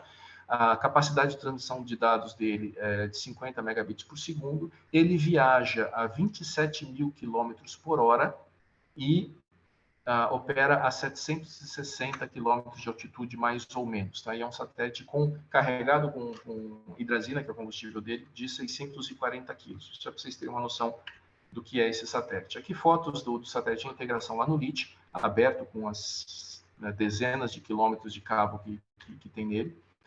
Em testes numa câmara anecoica, aqui num teste também de inclinação dele, a gente estava testando o Dolly, que é esse equipamento que a gente utiliza para movimentar o satélite. Ele está aqui no meio, deitado, na verdade, mais uma panorâmica do LIT da equipe. Também nesse mesmo teste de inclinação, né, esse teste a gente ficou com muito medo de que o satélite tombasse, mas não funcionou tudo direitinho. Um teste de iluminação por simulação de sol, então a gente acende algumas lâmpadas para verificar se os detectores solares estão respondendo adequadamente. E aqui talvez não dê para ver, mas tem o braço de onde ficam os painéis solares. A ideia é a gente liga uma simulação de sol de um lado e verifica se o painel solar vai girar de acordo. Depois desliga um, liga outro e verifica se ele vai responder, se ele consegue, se ele fica encontrando o sol. Tá? Aqui uma foto que eu gosto bastante, eu tirei lá em 2018, que é uma foto em que nós temos o modelo elétrico do Amazônia 1 ao lado do modelo de voo do Cibers 4A. Foi uma época bastante agitada aqui no INPE, que nós estávamos integrando 2 satélites, muitos membros de uma equipe também participavam da outra. Bom, aqui já é uma foto do Amazônia 1 na base de lançamento da Índia, quando já estava todo integrado para o lançamento. Ele sendo integrado na coifa do PSLV, que é o foguete indiano que o lançou. Então, aqui nós estamos na torre de integração. Então, o PSLV ele é integrado já na torre e o último estágio é o satélite. Diferente dos chineses, por exemplo, que eles integram a coifa e depois trazem a coifa pronta para colocar no foguete. Aqui a coifa sendo fechada na torre de integração. Abaixo desse piso aqui nós temos vários andares de todo um foguete. Isso aqui é um prédio no qual o pessoal estava. A foto anterior que vocês viram, ela estava mais ou menos nessa altura. Então, dá para vocês terem uma noção do tamanho desse foguete. A equipe do INPE aqui, às vésperas do lançamento do PSLV. Bom, ele foi lançado. Aqui é uma foto bonita em que a gente consegue ver ele quebrando a barreira do som aqui. Se vocês olharem, dá para ver aquela auréola que é gerada. E, finalmente, o nosso satélite já no espaço, que é a imagem que o próprio lançador provê para a gente poder verificar que os painéis solares foram abertos. Essa é uma imagem que a gente só consegue recuperar depois a posteriori. Para vocês, bom, eu falei até agora de tecnologia, mas tudo isso é colocado para gerar imagens, para gerar aplicações, para prover informações para o nosso país, tá? A câmera que está embarcada na Amazônia 1, ela tem uma resolução de 64 metros, uma largura de imagem de 866 quilômetros e bandas no visível e no infravermelho próximo. As imagens que eu vou mostrar numa sucessão rápida para vocês só terem uma noção da qualidade, elas estão com qualidade bastante reduzida aqui. E mesmo assim elas são muito bonitas. Reduzida para que a gente consiga colocar numa apresentação, porque uma imagem original dessas gera, sei lá, centenas de mega, talvez giga de espaço, a depender da imagem. Então aqui é a região metropolitana de São Paulo, foto tirada pela Amazônia 1 em 2021. O Rio São Francisco, na Bahia. Os Lençóis Maranhenses, eu acho muito bonita essa foto aqui com as dunas dos Lençóis Maranhenses. A cidade de Luiz Eduardo Magalhães, na Bahia, o pessoal tira essas fotos porque ela tem uma série de formas geométricas que são fáceis de identificar e calibrar as imagens a partir disso. Uma foto do Rio Nilo, lá no Egito, bastante curiosa, bastante interessante. Não me perguntem o que são essas coisas vermelhas, eu não faço a menor ideia. Uma foto muito bonita de Burketon, na Austrália, que eu também não faço ideia de onde que é, mas o importante é que a foto é boa pra caramba. E uma bem recente agora desse ano, que eu gosto muito, eu quero ter essa foto num quadro qualquer dia aqui na minha sala, já fiz esse pedido para o coordenador do programa, o Adenilson, que é o sul da Flórida, nos Estados Unidos, e essa parte mais de baixo, em especial, a gente consegue ver nesse destaque aqui, numa imagem muito bonita coletada pelo nosso satélite. Devo confessar que depois de trabalhar uma década numa missão, você vê que aqui, o esforço todo que a gente colocou nesse satélite resulta nesse tipo de produto, que não são apenas bonitas, essas imagens são utilizadas em uma série de estudos, de pesquisas científicas e aplicações de meio ambiente, aplicação de planejamento urbano, inúmeras aplicações. É muito gratificante a gente conseguir ver esse tipo de produto sendo gerado. Bom, atualmente o INPE, esse slide é de agosto de 2021, mas a situação é a mesma, tá? O INPE ele possui atualmente 5 satélites em operação no espaço. O SCD-1 foi lançado há 28, já estamos indo para 29 anos. O SCD-2, lançado em 98, o Sibers 4 e o 4A, lançados em 2014 e 2019. E o Amazônia 1 foi lançado há pouco mais de um ano, foi finalzinho de fevereiro de 2021 que ele foi lançado. Outras missões outros satélites que já cumpriram a sua missão e não estão mais operando, tiveram sua vida útil encerrada, foram o Sibers 1, a primeira geração de Sibers, basicamente. O Sibers 1, 2 e 2B. O primeiro operou por 4 anos, o segundo operou por 6 e o terceiro por 3 anos, mas a vida útil esperada para esse terceiro já era menor mesmo. Peço desculpas. O INPE vem também atuando, é uma menção rápida que eu faço aqui, na área de pequenos satélites, na área de CubeSats, como o termo se popularizou, né? A nossa participação ela está listada nessas missões. Então, em 2014 foi lançado o NanoSat CBR-1, que tem participação do INPE. Em 2015, o ASP-14. O SERPENS foi lançado em 2015 também. O Tancredo 1, também conhecido como Ubatubasat, que é um CubeSat desenvolvido junto com uma escola pública lá de Ubatuba, foi lançado em 2016. O Itasat em 2018 e o NanoSat CBR-2, lançado agora no ano passado de 2021. Tá? Para outras missões que a gente está desenvolvendo, são o Sport, em parceria com o ITA e com a NASA, e o CONASAT, do Centro Regional antigamente se chamava Centro Regional de Natal, mas é do INPE do Rio Grande do Norte. E para organizar esses esforços e permitir que a instituição atue de maneira mais organizada, mais padronizada nessa área de pequenos satélites, CubeSats, microsatélites, o INPE criou, na última reestruturação, uma divisão de pequenos satélites, isso em 2020. Bom, para os próximos anos se esperam novas missões para a plataforma multimissão, que agora está validada, já está há 1 ano no espaço, e eu tenho muita alegria em dizer que o Amazônia 1 está voando há 1 ano sem absolutamente nenhum erro. Esses dias nós estávamos avaliando a telemetria, isso é um trabalho contínuo, mas nós fizemos uma varredura na telemetria do computador de bordo, que é a área a qual cabe a minha equipe mais especificamente, e não encontramos nenhuma flag de erro, absolutamente nada. 1 ano no espaço sem erro nenhum. Então, a plataforma está mais do que validada. Esperamos as próximas missões para ela, o Amazônia 1B, o Amazônia 2, que será uma missão de radar de abertura sintética, o microsatélite científico EQUAS, que é uma missão que já vem há alguns anos no INPE, em desenvolvimento, novas missões do CIBERS que estão em discussão entre os parceiros, muito provavelmente algumas delas vão também utilizar a PMM como plataforma, o desenvolvimento de uma nova plataforma nacional para microsatélites, que estamos chamando de P100, para satélites de 100 a 250 quilos, e plataformas nacionais para nanosatélites no padrão CubeSat. Então, são alguns dos desenvolvimentos que estão em andamento aqui no Instituto, após todo esse histórico que eu coloquei para vocês. Bom, gente, encerro aqui com uma imagem que a gente colocou na divulgação do Facebook do Amazônia, que foi uma comparação que nós fizemos entre a imagem à direita, que nós sempre utilizamos para divulgação, e a pose que o satélite fez para a gente ao ser lançado, reproduzindo essa imagem. Isso foi uma surpresa, quando a gente pegou, olhou, vimos o planeta Terra exatamente na mesma posição relativa a isso que vocês veem aqui, é o planeta Terra, a Terra, na mesma posição da nossa imagem de divulgação, deu um arrepio para a gente costuma divulgar isso. Aqueles que tiverem interesse em conhecer mais sobre engenharia espacial, eu recomendo fortemente essa página aqui do Facebook, que embora ela esteja já desativada, porque a ideia era mostrar a engenharia, tem muita informação nos posts que foram colocados ali, tá? Informação detalhada, informação num linguajar acessível, mas sobre várias características da engenharia espacial de satélites. E, gente, com isso eu encerro minha apresentação. Peço desculpas por ter colocado de maneira tão acelerada, mas, como eu disse, é muita informação para colocar para vocês. Fabrício, obrigado aí outra vez. Foi uma história fantástica, né?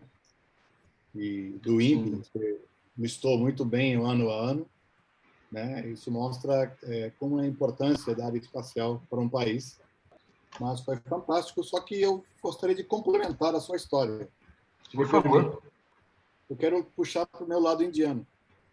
Nossa, eu esqueci de falar dos indianos que nós cooptamos para cá. Não, eu sei. Por favor. Não, eu vim para o Brasil em 71, porque meu pai veio para o INPE na época do Mendonça. Não só meu pai, vários indianos na área de meteorologia, sensoriamento remoto e ciências espaciais atmosféricas. Satélite em si ainda não estava em construção. Mas quando foi definida a missão espacial brasileira, aí vieram um monte de indianos. Aí já é época do Parada já. Tá? Isso. Parada. E contrataram uma pessoa chamada Giancarlo Giacalia. Um cara muito famoso, inclusive faleceu há pouco tempo. Ele, a Tahir também veio depois, a Tahir Hughes Neto. E tinha Nellore Venkatraman da Índia, que eles trouxeram da ISRO, né, da Índia. E aí eu lembro que o Mendonça falava assim, eu conheci os indianos e eles são bons trabalhadores, conhecem muito bem a área espacial e eles são tranquilos de trabalhar sem exigir muita coisa, então eu decidi trazer eles. Aí eu complementei ele, naquela época já, Mendonça, o senhor esqueceu uma coisa, como todo indiano está desesperado para sair correndo da Índia, então isso foi...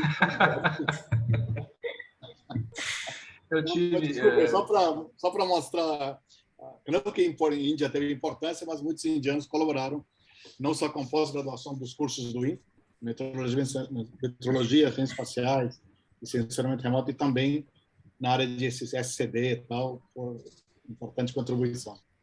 Deixa eu colocar um relato aqui, Viti. Bom, como coloquei, o lançamento do Amazônia 1 foi feito na Índia, foi feito na licitação. Então, assim, nós poderíamos... O Amazônia ele foi projetado para poder ser lançado de praticamente qualquer lançador do mundo, de qualquer base de lançamento. E foi aberta uma licitação e os indianos venceram pelos critérios técnico e de preço. Então, eles ofereceram o menor preço e atendiam a todos os requisitos técnicos que nós colocamos para o lançamento.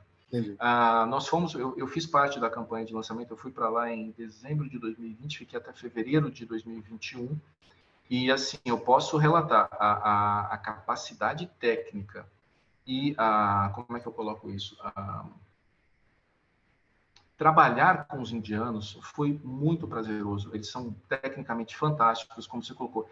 Eles se deram muito bem com a gente. A gente saiu de lá querendo, sabe, inventar uma missão conjunta com eles. Outro projeto. Porque a nossa interação com eles foi muito boa, Legal. realmente, assim, deu liga, vamos dizer assim. Eu torço para que a gente consiga avançar, consiga se fechar. Eu sei que o pessoal está tendo esse tipo de conversa. Houve uma visita recente, não sei se foi presencial, se foi remota, há esse desejo expresso. Eu torço para que a gente consiga, de fato, porque trabalhar com eles foi muito bom. Isso para ambos os lados.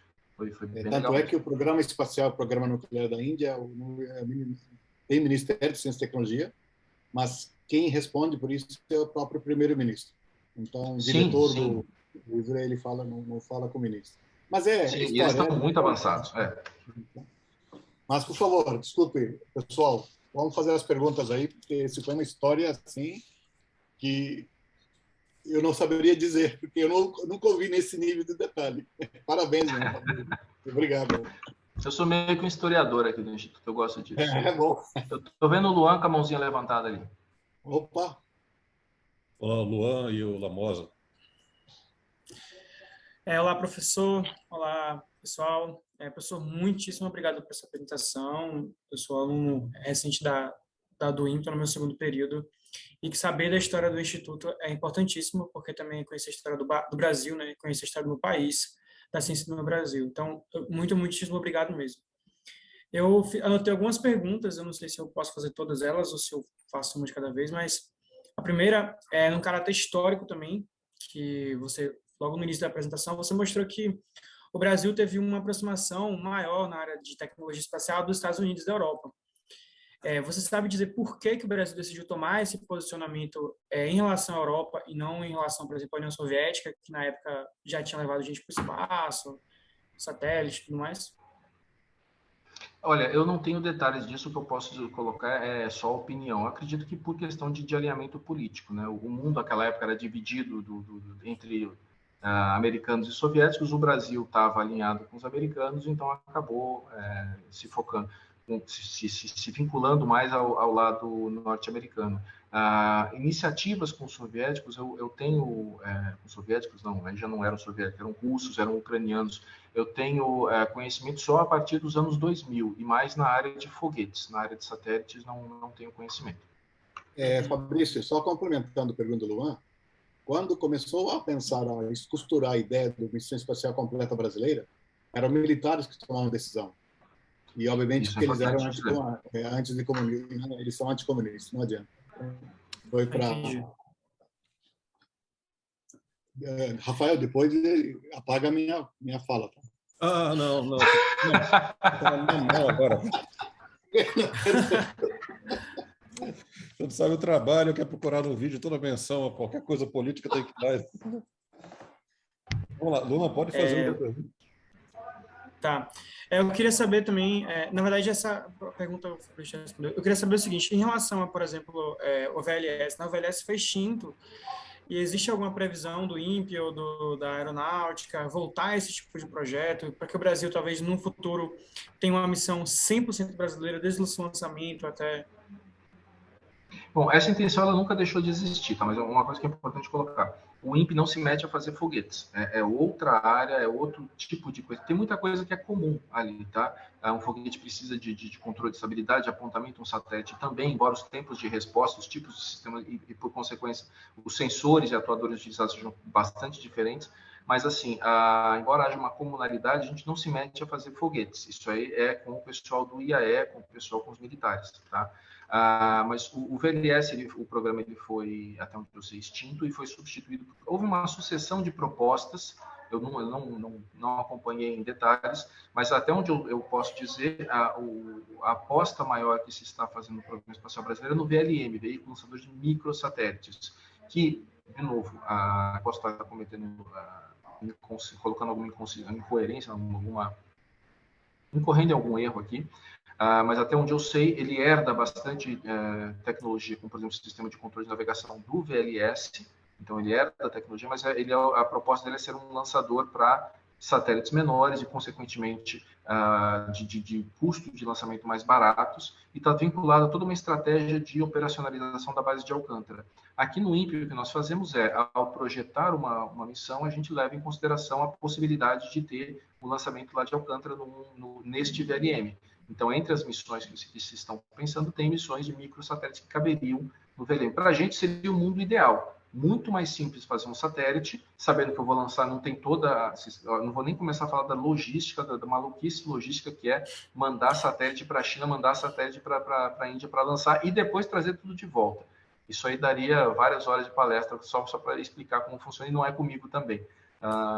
Mas se a gente pudesse projetar um satélite sabendo que ele vai ser lançado de Alcântara, e lançá-lo desde o começo, já saber que, olha, eu não preciso fazer um satélite para todos os lançadores, mas para este daqui seria o mundo ideal. Tá? Existem esses esforços, mas eles estão fora do escopo do INPE. Tá? Professor, só aproveitar que eu só mais uma última pergunta, me desculpa. Eu queria saber qual é a duração da Amazônia 1, se as imagens elas podem ser baixadas, e quem é que determina a necessidade de uma nova missão, como, por exemplo, do Amazônia 1 ou de um Ciber 6, Ciber 7?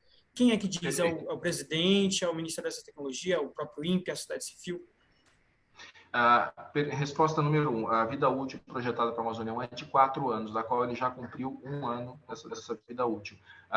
Mas é comum, as duas possibilidades, né? Pode haver uma falha anterior, embora o satélite tenha sido projetado para suportar praticamente todas as falhas que a gente conseguiu pensar. Então, se falhar um computador de bordo, tem um outro que automaticamente entra. Se falhar, uma antena tem uma redundância. Bom, a gente tem redundância para tudo. Mas a vida útil dele é de 4 anos. A segunda pergunta é quem é que... Repete, por favor. Quem determina a necessidade de uma nova missão? Se é o governo federal, se é... Cabe ao Programa Espacial Brasileiro, a definição do Programa Espacial Brasileiro é responsabilidade da Agência Espacial Brasileira. A Agência Espacial, por sua vez, ela faz toda uma comunicação com o Ministério para captar as necessidades dos diferentes ministérios. Por exemplo, recentemente houve um levantamento junto à Agência Nacional de Águas para verificar que é necessário o monitoramento dos recursos hídricos do país. Isso está levando o INPE, como órgão executor do Programa Espacial, a projetar uma missão que seria o Amazônia 1B, uma missão chamada Aqua, para justamente prover monitoramento de recursos hídricos. Então, nós somos executores, não cabe, embora a gente seja consultado e opine e contribua, não cabe a nós definir essa missão, é a Agência Espacial em coordenação com ministérios, tá? E também com presidência, com o governo e tudo mais. E eu perdi a terceira pergunta. Se era possível baixar as imagens do Amazônia, mas acho que você... As imagens do Amazônia, assim como do Ciber, elas estão disponíveis gratuitamente a partir do site do INPE. Você cai no link do pessoal da Coordenação Geral de Observação da Terra, porque a gente sofreu uma reestruturação, ainda não me acostumei com os novos nomes. E lá você tem mecanismos, inclusive, de você dizer, olha, eu quero uma imagem da cidade tal, na data tal, se essa imagem estiver disponível de qualquer um desses nossos satélites, ou de outros que nós recebemos e armazenamos, ela vai estar disponível para você também. Tá bom? Muito obrigado, professor, de verdade. De nada. Quem que é o próximo aqui? Sou eu, Daniel Lamosa. Flores, obrigado muito pela palestra, embora eu esteja no INPE há longa data, né? Desde 97 eu estou no INPE, né? Funcionário recente, mas desde a minha iniciação científica, o VDMV sempre, né? Há muitos anos já. Mesmo assim, eu não conhecia toda a história que você apresentou, então foi bacana escutar isso, né? Eu que agradeço. O interessante, sim, eu tinha duas perguntas. Uma dúvida, né? Se eu não me engano, a CD1 ele foi projetado para durar 1 ano e funciona até hoje, se eu não me engano. Isso. Esse é um dado acho, muito interessante, né? Que isso tem que ser ressaltado, né? Muita gente não sabe disso, né? Está funcionando lá até hoje, mas foi projetado para 1 ano só. Às vezes nós somos criticados por isso, Daniel. A gente já ouviu críticas da seguinte maneira. Falou, olha, peraí, se vocês projetaram isso para 1 ano, ele está funcionando quase 30, e ainda se vocês superestimaram tudo, gastaram muito mais do que deveriam ter gasto nesse satélite. A gente já ouviu esse tipo de crítica. Ao que eu, particularmente, respondo o seguinte, esse era o nosso primeiro satélite. Se ele não funcionasse, não haveria um segundo. Então, a gente teve que caprichar. O Instituto teve que caprichar mesmo nele. E, de fato, é um orgulho ver que o satélite... Hoje ele funciona de maneira degradada, as baterias já não funcionam mais, ele só opera quando tem incidência solar direta, mas continua funcionando. Nossa, eu vejo isso como um orgulho, né, nacional, né? Sim, sim, com certeza. Isso está lá no espaço até hoje. E outra é uma questão, acho que mais para eu entender, porque hoje eu estou no LIT, né? Aí, assim, muitos desenvolvimentos de satélites têm parceria com a indústria, né? Sim. As indústrias desenvolvem os equipamentos. E como que é essa questão de patentes? O INPE, ele libera as patentes para essas empresas, o INPE tem participação. Como é que funciona isso, essa parte mais burocrática? Você sabe me informar? Olha, eu não sou a melhor pessoa para te informar, não sei dizer se o mesmo foi praticado em todos os contratos, tá? Mas algo uma preocupação que o INPE sempre tem é de manter a propriedade, o domínio do conhecimento para si. Então, eu não tenho, como eu falei, o conhecimento detalhado dos termos dos contratos, mas quando nós contratamos um equipamento, nós contratamos com toda a documentação técnica daquele equipamento, até porque se uma indústria que foi contratada, por exemplo, falir, a gente tem a condição de colocar essa documentação numa outra empresa. Claro, tem todo um trabalho de geração de conhecimento depois, então a gente retém esse conhecimento. Agora, a intenção, e eu acredito que isso esteja colocado no contrato, é que se, por um lado, o INPE, como instituição do Estado, tem que se resguardar para não ficar dependendo da saúde financeira, por exemplo, da empresa, por outra, a empresa tem que ter a capacidade de vender aquele produto. Então, eu não tenho os detalhes, mas eu acredito que os termos contratuais permitem essas duas coisas. Legal. Era mais para saber, né? Para o desenvolvimento da própria indústria nacional, né? Acho que é um ponto importante sempre divulgar isso, né? A empresa ela passa a ter tecnologia e passa a poder vender aquilo, né? Isso é bem bacana. Isso. A gente não contrata para que a empresa fique vendendo só para a gente. Não, se eles conseguirem, se uma Opto conseguir vender uma câmera para a Argentina, por exemplo, a mesma câmera que voa no Amazonião, o Brasil, o INPE vai ficar muito contente com relação a isso. Essa é a parte da nossa missão, fomentar esse tipo de coisa. Bacana, muito bacana. Obrigado, Vitor. Próximo, Matheus. Olá, boa tarde, tudo bem, pessoal? A minha pergunta é sobre os computadores de bordo, que justamente os mais recentes. Opa, disso eu entendo. Tudo que eu falei até agora, eu só estava enrolando vocês. Computador de bordo não tem.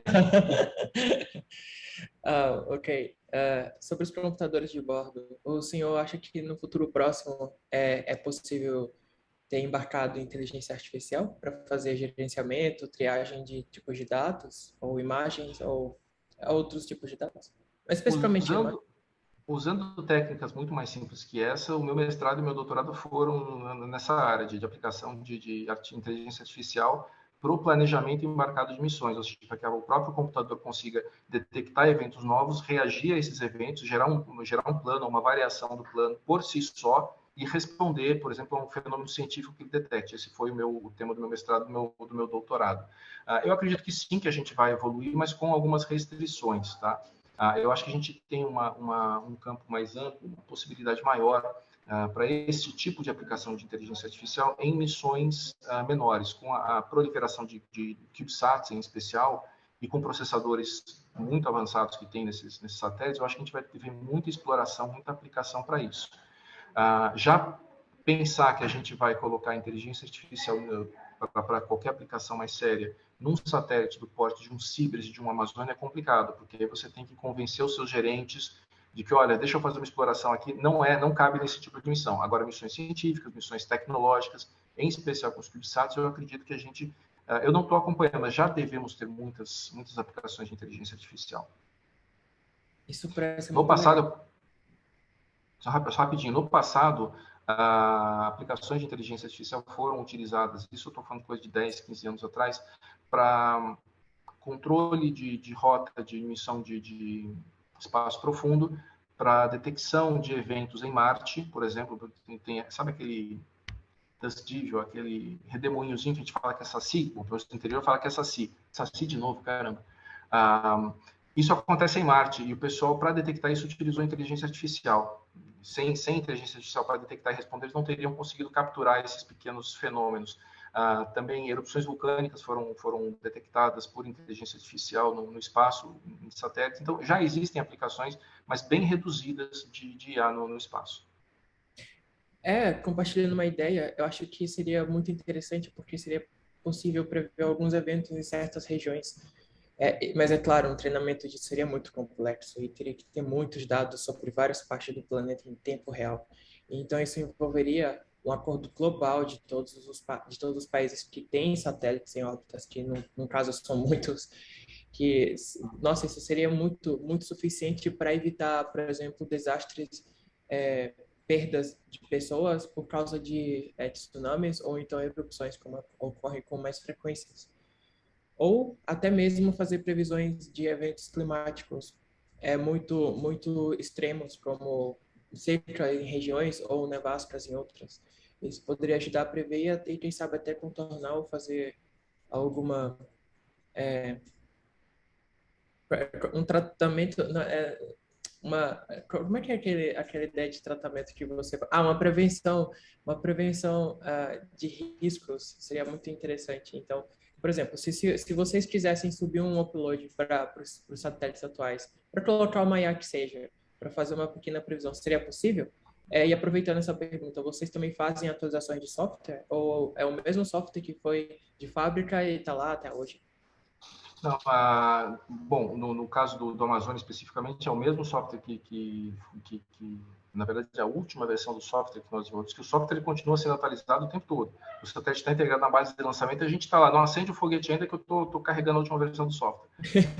Isso quase que literalmente aconteceu. Mas a versão que foi lançada é a versão que está em uso até hoje. Nós não foi necessário fazer nenhuma carga de software, até porque o software é muito parametrizável. Nós temos centenas de parâmetros para mudar o comportamento do software e do satélite como um todo. Mas sempre há a possibilidade, nós projetamos o computador e o software para isso. Nós temos a possibilidade de gravar outras versões do software. Nós temos uma lá que, vamos dizer, hard-coded, que ninguém mexe, que é aquela que foi mais testada, e tem uma outra área de memória na qual eu posso atualizar esse software. A gente tem essa capacidade. Para colocar, embarcar IA já não daria, porque o processador em si e a memória que tem disponível no computador não é suficiente para isso. Para vocês terem uma ideia, o Amazônia 1, ele tem... Isso é normal para qualquer missão espacial, tá? A gente trabalha na parte de processamento com tecnologia equivalente ao que se tinha 20 anos atrás na computação, vamos dizer assim, doméstica. Nós temos 4 MB de memória RAM para operar o satélite inteiro. Isso aí. A gente faz tudo isso com 4 MB de memória RAM. Eu tenho uma última pergunta. Eu poderia conversar com o senhor depois? Claro. Ok, então. Obrigado pela exposição da apresentação e também pelas respostas. Eu que agradeço. Próximo. Olá, Otaviano. Então, a minha pergunta é mais... Assim, eu não tenho nenhum conhecimento sobre a área, mas a minha pergunta é como é que vocês vão proteger, como é que vocês protegem esses circuitos eletrônicos de raios solares, por exemplo, e da radiação exposta, porque está a todo momento lá em cima uma radiação, e isso com certeza é uma preocupação, né? Eu vou tentar resumir uma vida uma vida profissional de muita gente em poucos minutos aqui, tá, Otaviano? O que acontece? No espaço, a gente tem não apenas a radiação, e a radiação incide de várias maneiras, a gente tem tanto... Gente, eu sou da área de software embarcado em satélites, eu não sou qualificado para falar de radiação, então talvez eu use termos incorretos aqui, tá? Mas a gente tem tipos diferentes de efeitos sobre a eletrônica, tanto por partículas que vêm do Sol, quanto do espaço profundo. Então, a eletrônica ela tem que ser resistente a isso. Para isso, as medidas que nós tomamos, grosso modo, são blindagem. Então, o próprio satélite, a caixa do satélite funciona como uma blindagem. A caixa do equipamento tem que ser projetada também de maneira a blindar a eletrônica que está lá dentro.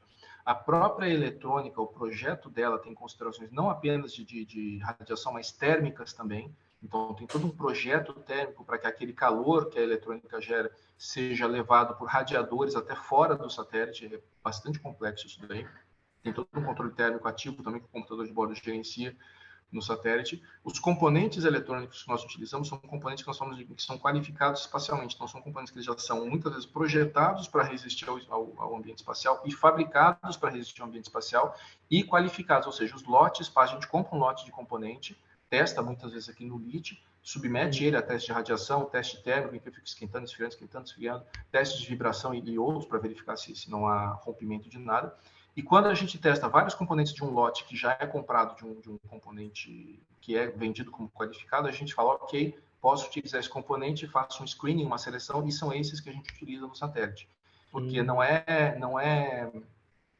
não é usual você fazer uma eletrônica em especial que vai funcionar no ambiente espacial, sujeito à radiação, sujeito à variação térmica, que vai, grosso modo, de mais 100 a menos 100 graus a cada 100 minutos. Na órbita do Amazônia, a gente tem 70 minutos a cada 100 minutos, que é o período de órbita dele, que ele dá uma volta na Terra, 70 minutos é iluminado pelo Sol, mais ou menos 100 graus de temperatura lá em cima, e daqui a pouco eu estou a menos 100 graus na sombra da Terra.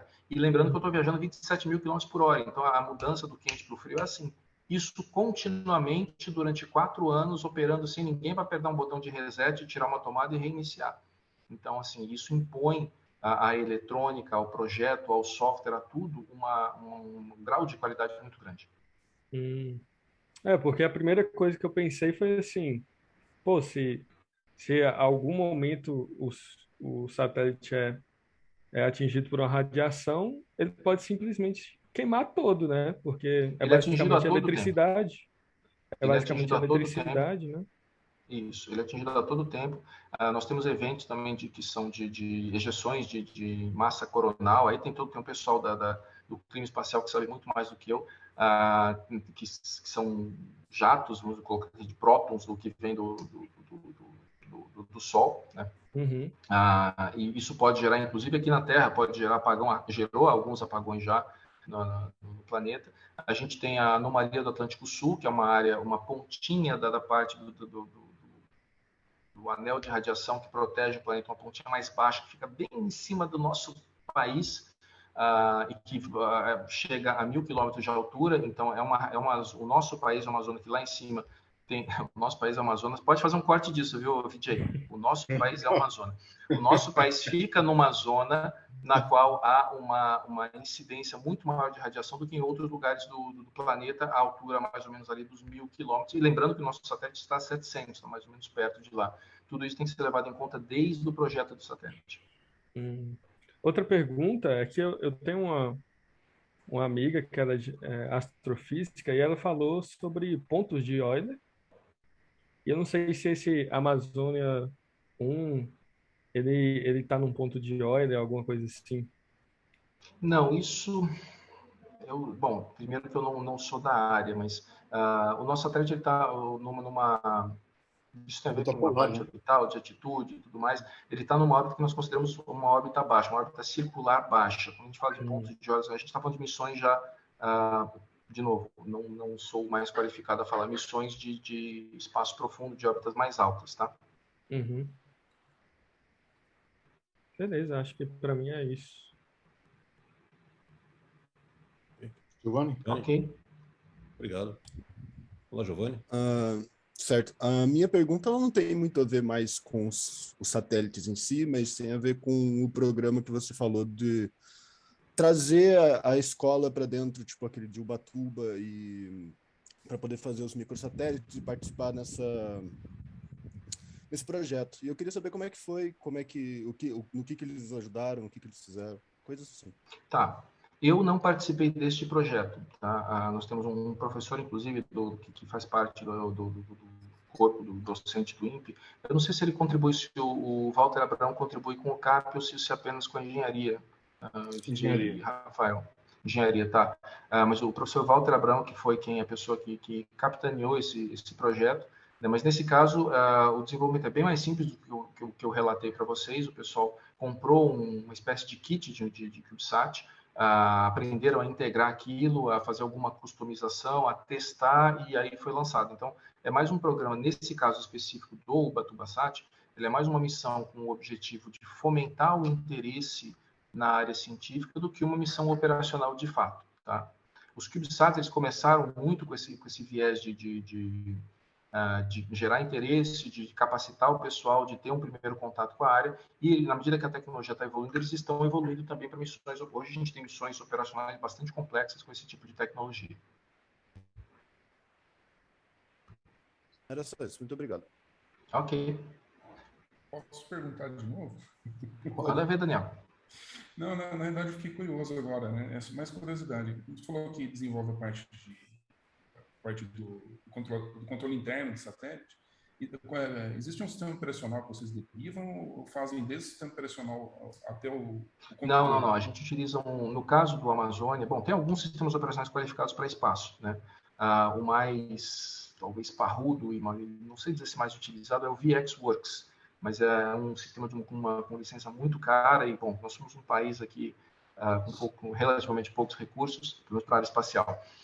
E nós utilizamos um chamado RTEMS, R-T-E-M-S, que é um sistema operacional de código-fonte aberto, livre, utilizado em N missões, em especial da ESA, a Agência Espacial Europeia, ela qualificou esse sistema operacional para uso nas suas missões, então nós utilizamos esse sistema e ele é portável para N processadores, e em cima disso nós desenvolvemos, bom, tem a parte de drivers, né, de adaptação para a eletrônica específica, e as aplicações. Aí são aplicações de telemetria, telecomando, o que a gente chama de FD, né, que é gerenciamento, detecção e resposta a falhas, controle térmico, controle de atitude, determinação orbital. É um conjunto de aplicativos, somaria aí algo de 30 a 50 processos aplicativos concorrentes que estão rodando no computador.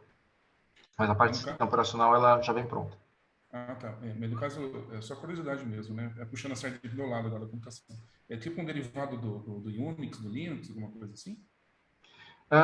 Ele até tem uma API POSIX, mas não, ele é um sistema operacional relativamente antigo, ele foi criado para mísseis, na verdade. É engraçado que o M do RTEMS, ele era para mísseis, aí depois ele abriu para outras aplicações militares, aí quando abriu para uso geral, eles não sabiam o que fazer com o M, chamaram de multiprocessadores. E até hoje ele não dá suporte adequado a multiprocessadores. Mas ele é um sistema, na verdade, que nasceu militar. E os desenvolvimentos são feitos em quem? C? O Amazônia é um EC, nós temos um projeto para uma substituição para um novo computador que a gente está utilizando C++. Mas, assim, o C++ ele é adotado mais porque o compilador dele é muito mais restritivo, permite a gente pegar o máximo de falhas em tempo de compilação e deixar o mínimo para tempo de execução. Só que a gente utiliza um C++, como a gente tem um perfil, a gente chama de embedded C++. A gente corta um monte de coisa, corta polimorfismo, bom, corta um monte de coisa de orientação a objeto, deixa só o básico, então a gente basicamente estrutura o software como objetos, tem muito singleton lá, tem muita classe estática, para lançar a mão desse compilador que é muito superior ao compilador do C, que permite basicamente você fazer tudo. Então, basicamente C e C++. Isso, um C++, boa, vou chamar de C++, isso. Não, tá certo, obrigado. Curiosidades aí. Matheus está com a mãozinha levantada lá. Matheus, eu tenho mais uma pergunta dentro sobre as perguntas que o Daniel fez. E sobre a segurança do sistema operacional? Porque pode ser que algum país, sei lá, tipo Rússia, eu tô brincando, possa ter... Corta essa parte, corta. Essa parte. Tá gravando, né? Fica tranquilo. Meu Deus. Foi mal. Mas, enfim, supomos que algum grupo hacker queira invadir, sabe, as comunicações, por exemplo, o geoestacionário, que é mais para comunicação militar, né? Ou então esses de sensoriamento remoto, missões científicas, vocês usam que tipo de segurança? Na verdade, assim, não é fácil você acessar um satélite, tá? Você precisa ter uma antena que consiga se comunicar com ele. Você precisa, a antena, não é uma antena que vai ficar parada. As nossas antenas, por exemplo, quando o satélite ele aponta no horizonte, a nossa antena tem que estar programada para apontar para o horizonte e para acompanhar o satélite na medida em que ele vá se locomovendo. Então, você precisaria ter um sistema de apontamento desses, você precisa ter equipamentos para codificar os telecomandos da maneira correta.